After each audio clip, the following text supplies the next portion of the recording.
कार्यक्रमाला गेलो होतो. एकाही बाईकडं अशा पद्धतीची कपडे नव्हते. मुली होत्या बऱ्याचशा, कॉलेजच्या होत्या, 35च्या आसपासचे होते, सगळे होते. सगळ्या प्रकारे मी अशी कपडे घातलेली होते, व्यवस्थित कपडे घातलेले सगळ्या, पूर्ण अंगावरून. त्यामुळे नमस्कार लक्ष लागतं. अर्धे कपडे घातलेले 95 वर्षात म्हातारा असू दे आणि कुणी असते त्या मुलीकडे बघत बसणार ना, लक्ष लागतं.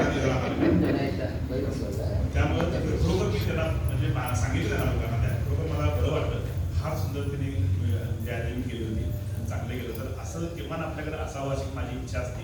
आणि त्यात पुढच्या वेळेस ते सांगतील प्रधानी. आणि दुसरी गोष्ट आणि सांगायची म्हणजे, आता मी बोलता बोलता न जिहादचा विषय काढला, बऱ्याच जणांना माहिती आहे.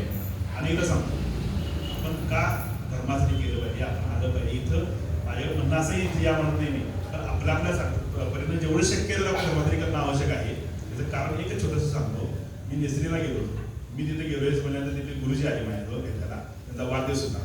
ते आले, नमस्कार केला, म्हणजे त्यांना भंडारा वगैरे मी लावला आणि त्याची फोटो 5 मिनिटं. तर बाकी काही मुलं होती, त्या 2 मुलांना भंडारा पडायची पळत बाहेर गेली आणि कपाळ धुतलं ते.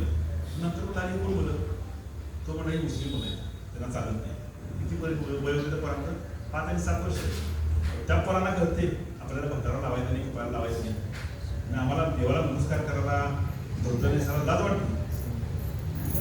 मला इतकं तशी वाईट वाटलं, पण आता काही इलाज नाही. आणि आम्ही फार शिकलोय असं समजून आम्ही काहीतरी निश्चित वागतो. थोडंसं धर्मासाठी, समाजासाठी काहीतरी करावं असं एक माझी इच्छा आहे. जय जय रघुवीर समर्थ. एकदा वैखरी घ्या.